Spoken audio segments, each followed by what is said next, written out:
The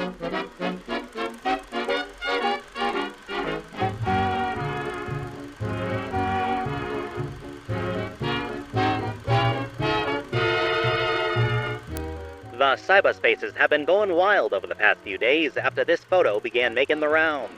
The picture shows two online personalities seemingly taking part in what my editor has described as a mukbang from hell.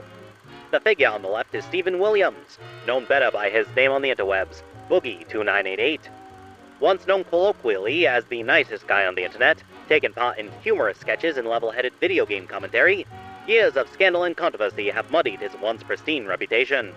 The past several years have seen a menagerie of Boogie call-outs, from political fence-sitting, baiting sympathy, threatening self-harm, blowing his fortune on pricey part-time babes, and several more embarrassing incidents.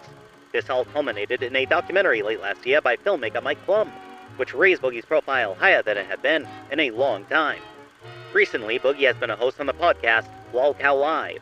From what I understand, a lolcow is a figure on the cyberspaces who is, and I quote, milked for their lols.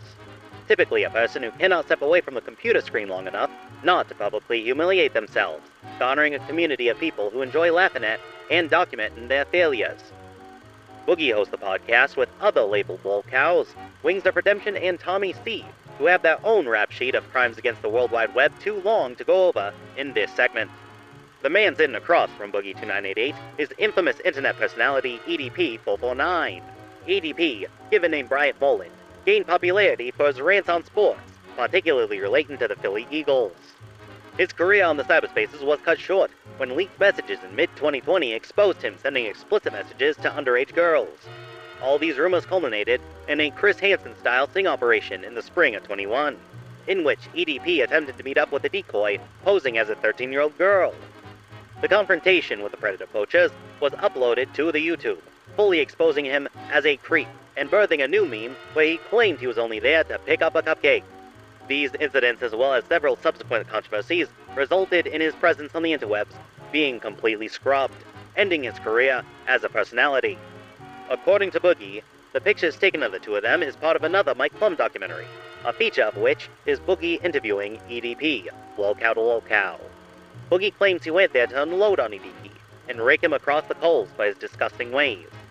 We will have to wait until later this year to see what came of this interview, but it is doubtful that either of these characters' reputations will improve all that much. In further Boogie news, upon returning to his residency from the EDP interview, Boogie found his house had been vandalized, with several smears against his character painted on his garage and roommate's car. The prime suspect in this vandalism is self-proclaimed Shaman, Flaming Star. The Shaman, real name Ryan DeLeo, has accused Boogie of owing him several $1,000s in a deal he took part in involving Magic the Gathering trading cards. However, the deal soured when Shaman Flaming Star allegedly mishandled Boogie's small dog, believing Boogie to be in breach of contract, a contract incidentally signed in blood by DeLeo. The Shaman went to the Fayetteville Police Department, who told him it was a civil matter. After being turned away by the police, Flaming Star took matters into his own hands. Declaring a holy war on both the YouTuber and the city of Fayetteville, he drove up to Boogie's lawn, took the lid off the water meter, and tossed it through Boogie's window, demanding the cash owed. Flaming Star admits to breaking the window, but for some reason denies responsibility for the spray painting that happened the same day. After Flaming Star vandalized Boogie's home, he allegedly went throughout the town, causing all kinds of trouble. The police were sent on him and he was eventually arrested on the 11th. Charged with aggravated assault and first-degree criminal mischief. The Shaman has claimed to have needed the money to buy crop seeds for his tribe, though certainly the price of his bond will make the harvest this year difficult. Reactionaries at war. On the 13th of this month, far-right extremist Shia Rychek commented on the interweb site X, formerly known as Twitter, relating to a news story, quote, "Apparently Florida also gives illegals driver's licenses."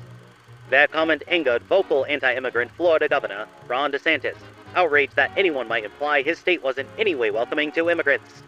When noting that Florida not only refuses to issue licenses to undocumented immigrants, but also refuses to recognize licenses given to them in other states, DeSantis stated, quote, "Truth shouldn't be a casualty of attempts to generate clicks and engagement farm.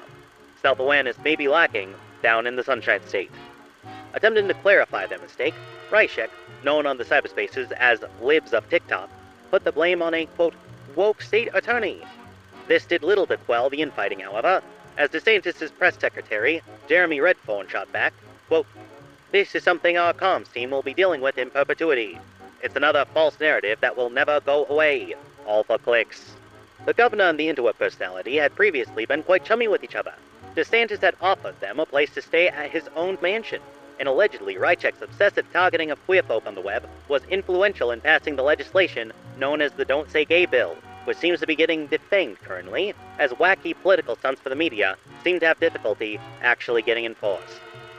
Though this incident seems to have rained on the two's anti-gay parade together, it is but a single chapter in what seems a novel-esque unraveling in far-right alliances.